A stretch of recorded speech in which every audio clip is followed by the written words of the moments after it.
Let's go. Well, you know, it is Whoa! Hey! That one. Whoa! That one went. That one's festive.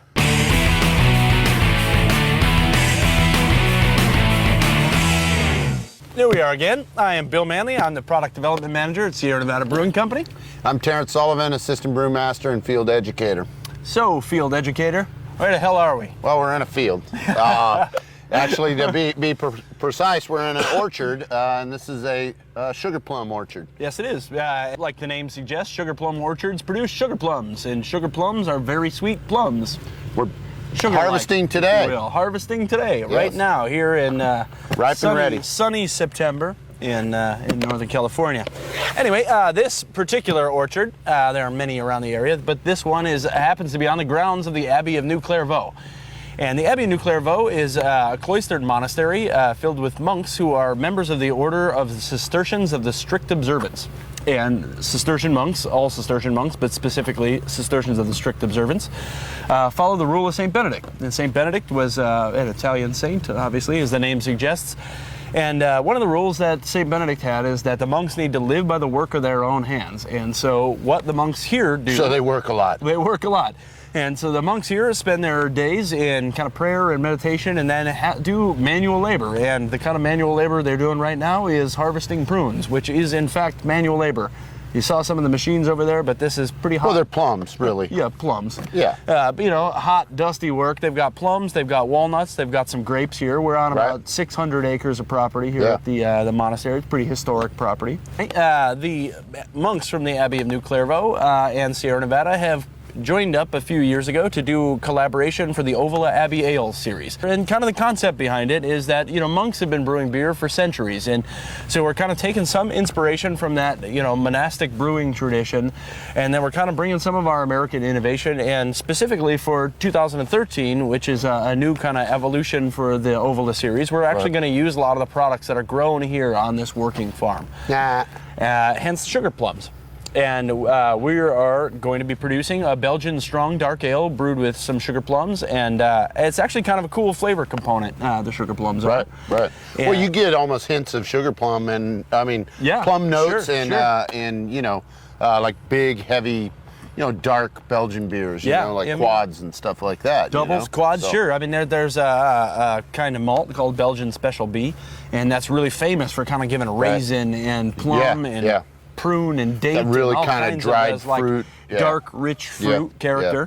And so we're gonna kind of play off that note and actually add some of the sugar plums into the brew. And we're harvesting now, so we can grab them and then make the beer. See, we can't even drink the beer right now because we don't have it. We don't have it yet. So, this is part of it right here. Yeah. Sierra Nevada hasn't been playing with Belgian style beers for a long time. We're really starting to kind of hit our stride and really enjoying making the beers because they're very unique. You know, I mean the raw ingredients that you actually use, the yeast strains, there's so many different yeast strains to use, and you get different characteristics in the beer, you know, peppery notes, and you know, you get some fruity notes. That fruity notes, you get a little like apple and pear and you know, some of those bright. So it's always fun, you know, I mean, to create these beers because you know, we will do a couple test batches and we'll taste them and kind of tweak it a little bit here and there, and it's really fun to just kind of like sit back and kind of visualize these beers,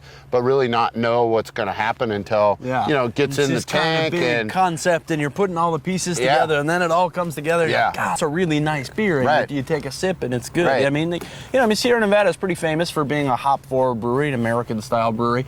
And then so kind of stepping out with these unusual yeast strains and some interesting sugars and some interesting malts, and then now kind of using some locally grown fruit.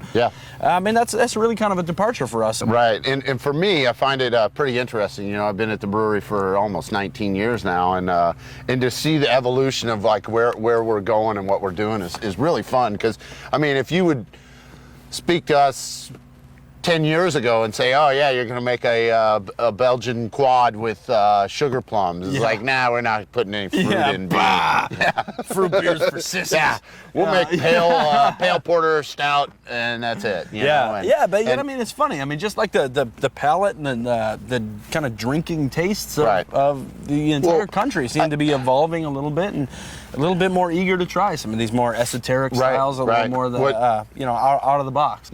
You got so many craft breweries that are making just these quality Belgian beers and different styles of beers. It's really, I mean, it's fun. I mean, this is a time to really love beer. I mean, like in America, it's just it's amazing what everyone's doing out there, you know. Well, anyway, that's about all we've got for this portion of the show. We'll check back in when the beer's actually made and kind of tell you about how it tastes. But for now, this is Terrence and Bill, the brewer of the Beer Geek, signing off from the Sugar Plum Ferry.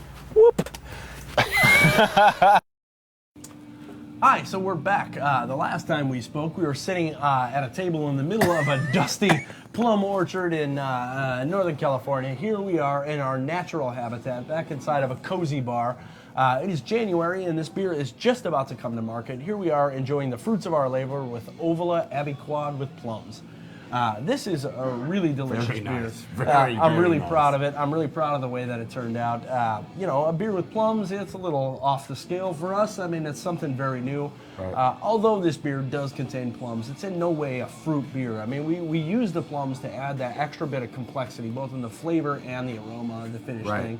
And I really do think this is a great beer. Yeah, I agree. I mean, it just really kind of opened up the whole complexity of the nose of a typical quad. I mean, you're going to already have some dried fruit characteristics. Yeah, for sure. But you get almost those dried plum notes. You get some raisin notes.